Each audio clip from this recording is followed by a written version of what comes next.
my my first question is what was the moment, what was like the musical moment specifically, either the record, the concert, the experience where you decided that this is what you wanted to do in life? I think this is just something that I've always wanted to do. I don't ever recall a moment in my life where I wasn't excited to be doing music or just, I don't know, being involved in some sort of art, but it was mainly like, I don't know, writing and when I learned guitar, doing that as much as I could. But I guess, I don't know, I was just kind of born. I've always wanted to do it. So I never thought I could, but I'm happy that, we're kind of working towards something. right. So you never thought you could. That's an interesting turn of phrase. Like, Yeah. I mean, I've I will admit I've only seen you guys live once, which was opening for the Sonics at Great American, Awesome. Yeah. which that show is ridiculous on a lot of levels. And clearly, effectively the band that sort of kicked off the way rock and roll actually turned into sounding like. That didn't make Hmm. any sense, but you know what I mean. Right. Like they They're legends. yeah, they're the legends, and they sort of created the sound that became what we know rock and roll, as opposed to like the early sort of like, Totally. yeah, Yeah. they transitioned from the 50s to the 60s. You got there, okay, so clearly you're doing it. Like, is there a point where you felt like this is real, or has that happened yet? I don't really know. I don't think so. What does that even mean to like, I don't know. I I guess mean, in my head I'm still just like, well, let's try this. I don't know. It's been a couple years or since we released the first songs, and now, the lineup has changed and the songs are being written a little different now. So it's now I'm like, okay, well, let's see if this is good enough. It's all learning experience. I don't really know where I am and how people see it, but I'm happy to be doing it. yeah. So how did the folks at Daptone find you? The folks at Deptone, well, our we have a label that we work very closely with. It's called New Tone, and New Tone mentioned to us that there was an opportunity to work with Penrose, the Deptone people, and it was exciting. We clicked right away with the producer, and we ended it up with two awesome songs. What I love most about these songs is that you can definitely hear like the Penrose sound, like the Daptone drums and that. So it's cool. I love it. Yeah. So growing up, what did you listen to? Because I mean, there's there is definitely something like with the McCharmlys, you're something that like I could excitedly play for my mom, to put into perspective. Like, what did you listen to growing up? Like, was it always sort of something from the past, or it's a silly question to say what are your influences, but I'm genuinely curious. What are your Yeah. influences? So I, I guess a lot of the music that I listened to when I was a little girl was mainly my mom's music. So my mom would play a lot of or my mom and my aunt. My aunt would play a lot of like this all girl group called Pandora, and they had a lot of really interesting and catchy songs that I remember listening to before she would take me to like swimming practice when I was a little girl. My mom played a lot of like Cheyenne Twain, a lot of which is funny because she's like her music's really catchy and it always paints a really interesting picture for her listeners. I don't know. I grew up with a lot of different things. It's kind of hard to like pick and choose. I guess at the moment this is what's standing out to me, but mainly like music in Spanish. Um and then little by little when I started messing with the radio, got introduced to the Beatles, like, when they were doing the Beatles A to Z weekend on KRS 101 back in the day, and I would listen to that a lot during summer school when I was out of class. I guess those kind of things I would listen to. Yeah, it's funny how all of that has sort of brought you into like being accepted by the punk world, but I guess the punk world is sort of does sort of coexist with the lowrider sound, for lack of a better word. Yeah, it's cool. I mean, I love punk because it's always been DIY. It's always been like, well, let's figure it out. Like it's something that we want to do, and we may not be good at it, but let's figure it out. And I definitely feel like that's the attitude that we have in this. It's like, well, let's figure it out. Let's see how that goes. Like starting the McCharmlys was always that a all right, well I have these songs. A couple people like it. Well, okay, well let's see if I can prove to myself that, like maybe I can write or, see that maybe we can work together to create something beautiful. Yeah, so you said a lineup changes. So when you do you write as a band or do you bring songs to the band? I usually bring songs to the band. I'm always writing. I'm always thinking of things and sometimes I may not know the note or the chord because I'm not the best guitar player, but I'll bring them a song and they'll help me find the chords and or like the missing note that I was thinking in my head and it comes together. Yeah, is there what has changed with the lineup evolution? Is this the same band that I saw last year that's coming around next month? No, no, it's not. It's not. We unfortunately have well not unfortunately, like it hasn't been through like anything bad. It's just life. It's really hard to be a musician and go on tour and somehow still be home and be able to pay bills and, manage things. The lineup has changed a little bit due to just life. But we've been fortunate enough to meet other people like we have Cole now and Yadi who are awesome.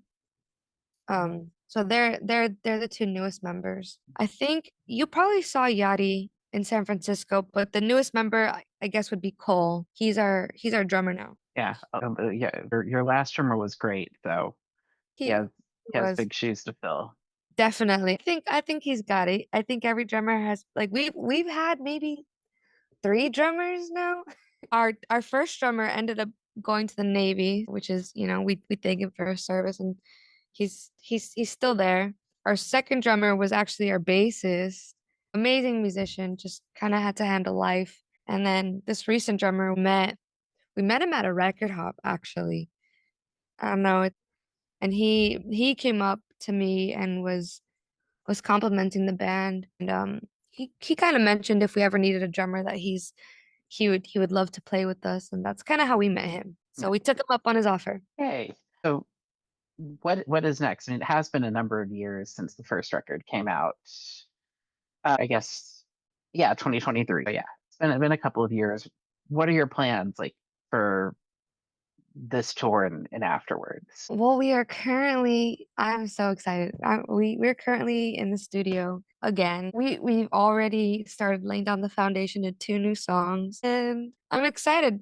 I think we're ready to start working on a full length album, especially now that we have Cole and we've all started to get comfortable. We've been on a couple tours now, so we're pretty close. I think it's just that it's mainly getting down to more studio time so we can finish up the second album.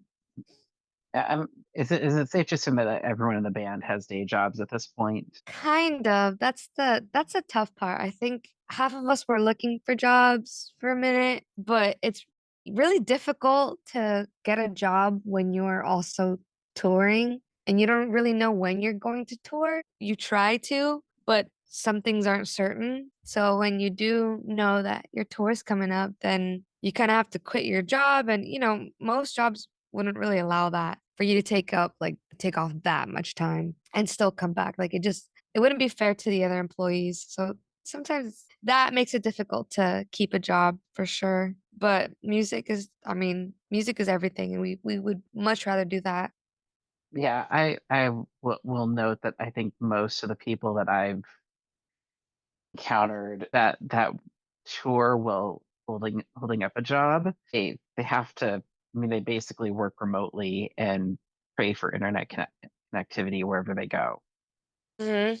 which yeah, another struggle. But yeah, so what can we expect from this short little stint with Shy Girl? You can expect some new songs. We are exploring different sounds. Like I mentioned earlier, Cole is a different kind of drummer, so he adds something new to the band. We're now a four-piece. We used to be a five-piece, so we had an extra guitar player. And again, life, we decided to stay as a four-piece now. The sound is slowly evolving, and I'm excited to share. Not that it's like crazy different, but I'm excited to share the new songs, and I'm excited to, I guess, prove myself further that maybe I am capable of stepping into the role of a front woman and a guitar player and all that. Well, I mean, I have to say that again, that Sonic show was stupid fun.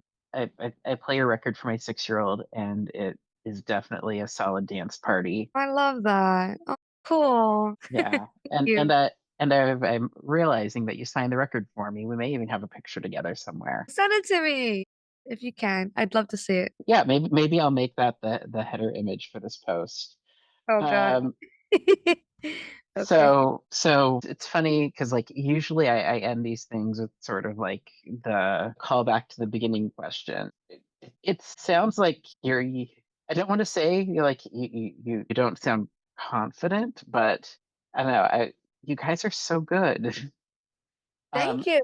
and I want I feel like you have like such a solid, concise sound right now, like a wonderfully dynamic stage show. And yeah, for lack of a better word, I can't wait for you guys to keep moving, and I want to see what happens to you. Thank you. I'm very excited, and we all love this very much, and we all love each other very much, so it makes it even more fun to do this.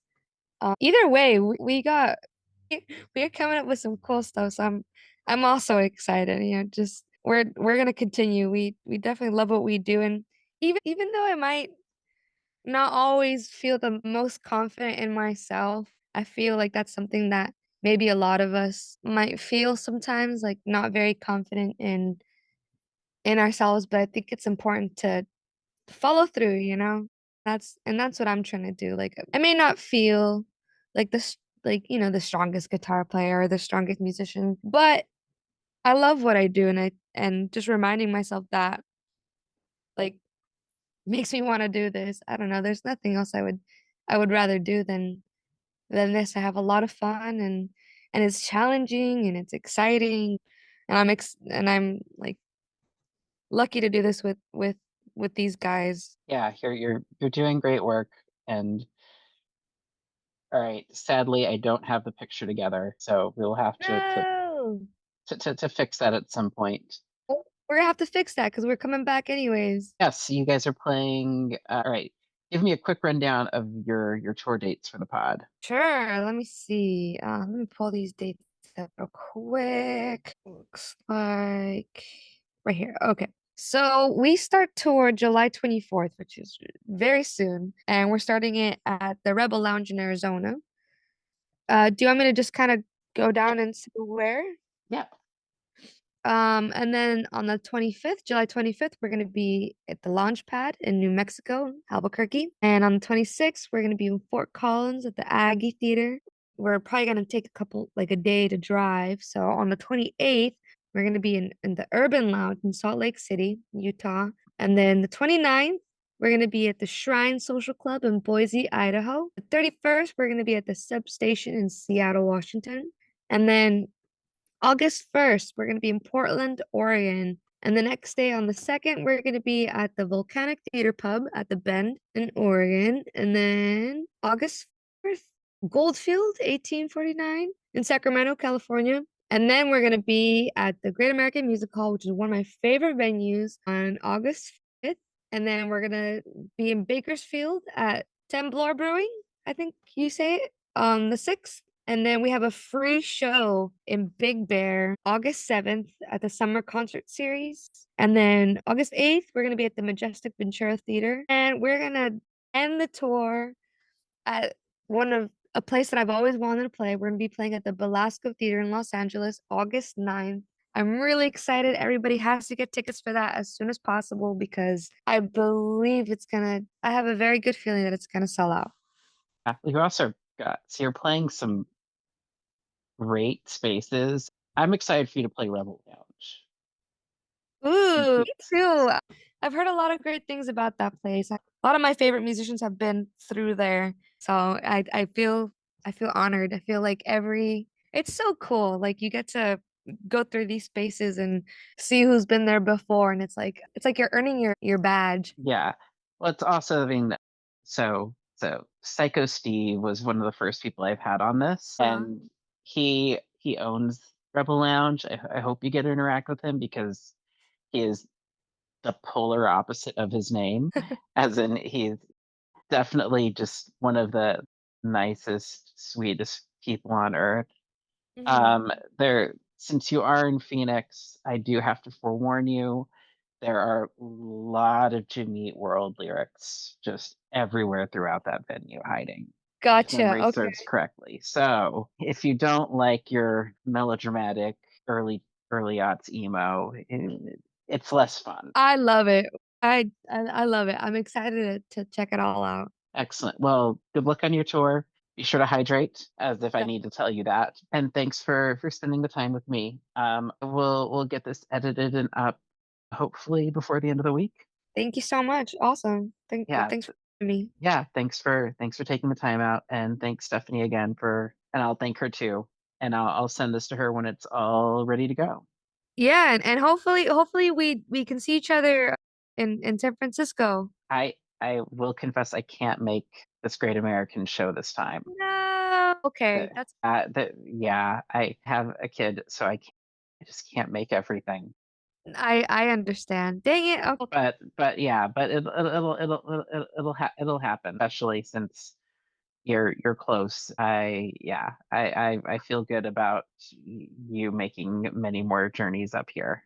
I agree. I definitely I would love to be coming back to San Francisco a little more often. Yeah, I mean, it's also Great American are just such, also Mhm. just an amazing crew of people work there. I'm telling you, it's one of my favorite venues. It's beautiful. It feels so like I mean, it's kind of like a legendary spot. Yeah, I mean, history, if I'm remembering the history correctly, it's one of the spaces that survived the '06 quake. Really?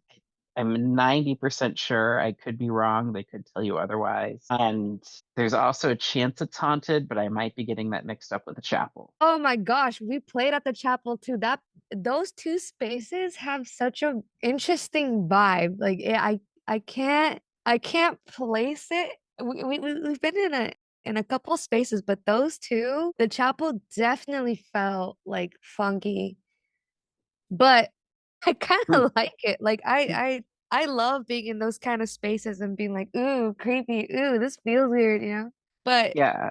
I mean, again, it's an honor. there's a reason why those are both kind of like the psych venues in the Bay Area. Uh, And yeah, that spookiness is good. I love it. Yeah, totally. Cool. All right. Well, but so we will see each other again. Definitely. Okay. All right. And yeah, and again, have a good journey around the left side of the country. Thank you. And sorry, your name is Dakin? Taken. Yes. Dakin. Hello, and thank you so much for having me. All right. Thank you, Angie. Okay, bye.